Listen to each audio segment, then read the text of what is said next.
face au juge Luc Hénard qu'il doit se défendre. Et si vous voulez bien, cher monsieur, enlever votre casquette. Mon casquette. Le frère de Kadim est également présent et si Kadim nie les coups, il a bien avoué qu'il s'était disputé pour une sombre histoire de micro-ondes. Bien, monsieur. Alors, qu'est-ce que vous souhaitez me dire par rapport à ça? Il m'a trouvé, j'étais en train de chauffer quelque chose dans le four. Il est venu sortir l'assiette dans le four, il l'a jeté par terre. Et j'ai lui, il est en train de parler, pourquoi tu as fait ça? Il m'a donné un coup dans mon œil. Jusqu'à mon œil, il était gonflé. Mais l'histoire de couteau, j'ai rien à voir avec le couteau. Moi, je sais que lui, c'est mon frère. Mais lui, il ne sait jamais que je suis son frère. Moi... Qu'est-ce que vous voulez dire? Qu'est-ce que je voulais dire? Parce qu'en fait, c'est pas possible de vivre avec son petit frère dans une même maison, mais toujours, il le provoque des histoires. Toujours, il le provoque de n'importe quoi. Mais donc, par rapport à ce qu'on vous reproche, vous dites que vous n'avez rien fait.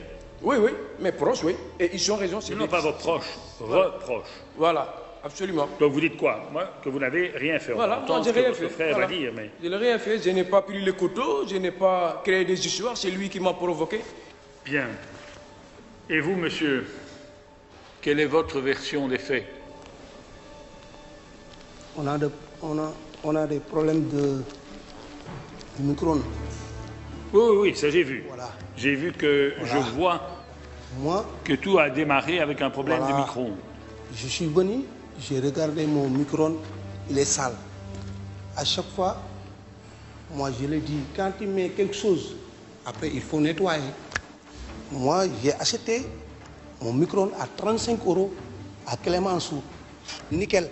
Moi je le dis carrément, je suis là. Une fois, c'est la première fois à cause de lui. Regarde mon CV et ton CV, c'est pas pareil. Ils aiment que dormir, manger. C'est pas le monsieur le président qui t'a demandé est-ce que c'est lui qui travaille, est-ce qu'il dort. On ne te pose pas cette question. Moi, je viens de marier, j'ai 25 ans. Et toi, tu as 42 ans. Tu n'as rien fait encore, toi. Tu as gâché ta vie et tu veux gâcher ma vie. Ah non, c'est pas possible.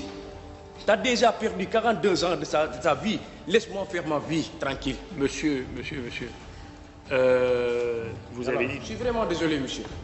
Voilà. Ah, mais pas autant que moi, hein. Encore que ceci me paraît un rien surréaliste.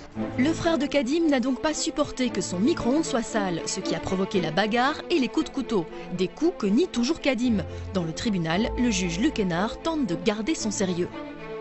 Mais qu'est-ce qui explique? J'essaie de comprendre. Oui, moi je le dis carrément, laissez mon micro-ondes. Tu ne nettoies pas mon micro-ondes. Oui, c'est d'accord. Voilà. Le micro-ondes, c'est pas son micro-ondes. Il dit toujours c'est mon micro-ondes. Mais c'est quelqu'un qui l'a donné l'argent pour aller le chercher. C'est pas son micro-ondes. Toujours qui utilise cette parole-là. Madame le procureur du roi, vous allez m'expliquer le détail de tout ça parce que ça devient un peu compliqué.